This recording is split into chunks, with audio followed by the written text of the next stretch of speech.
nakatira.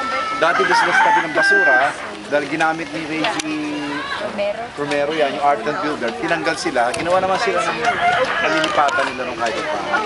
Yeah, they built their own house. Romero built a house for them here.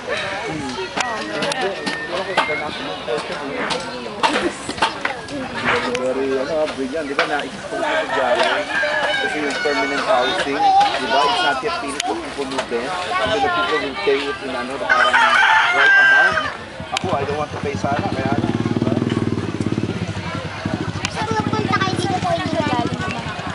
Diyan sa labas sa basurahan. Usually sa labas yan eh. Kita mo yung nagbibenta ng mga ano, dala-dala nila.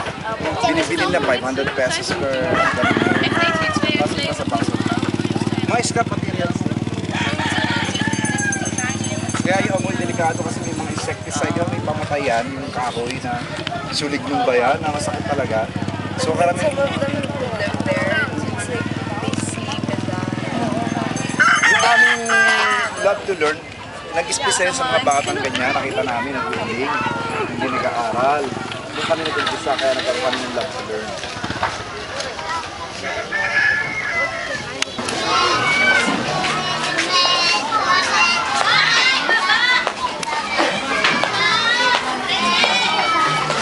Mga anak, yung lalaki,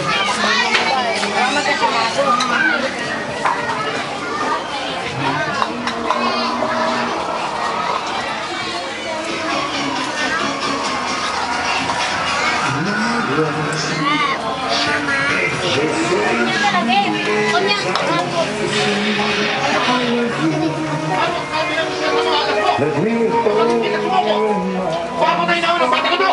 Ulul! Hindi alam sa hawak ko! Ayos lang yan! Saan? Ako umiyawak sa alas!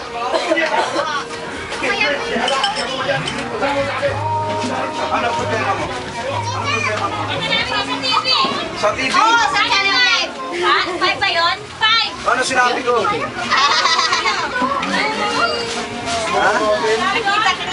It's Jerome's mother. Diba, you remember si Abby? Jerome is working now, ha? He graduate, diba? And then he's working now in Valenzuela.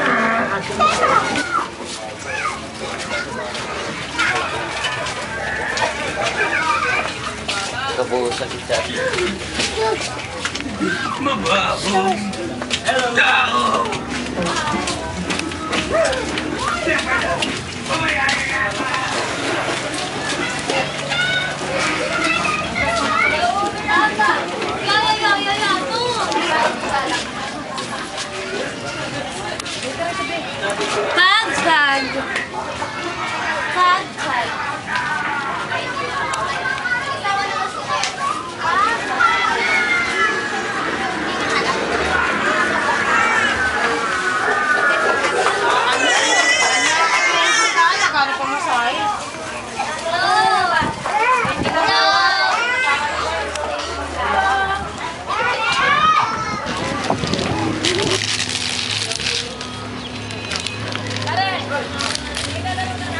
Sige, simple naman magtanong.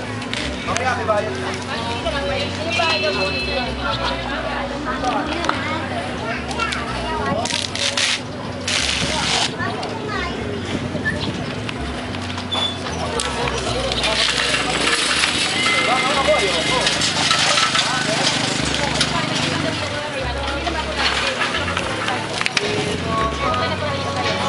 Basta ang ako makapag... Kasi kumukuhin ako doon sa kami. Siyempre, para walang problema lang. Para sa anak ko. Uy! Kailangan ko na maano ako. Mami! Para sa anak. Mami! Ako walang problema. Oh! Binesti ko pa rin sa'yo. Salamat po. Kaya, Mami, kailangan mo daw. Para pag tinanong ako ng anak ko, walang problema. Ha? Marami to.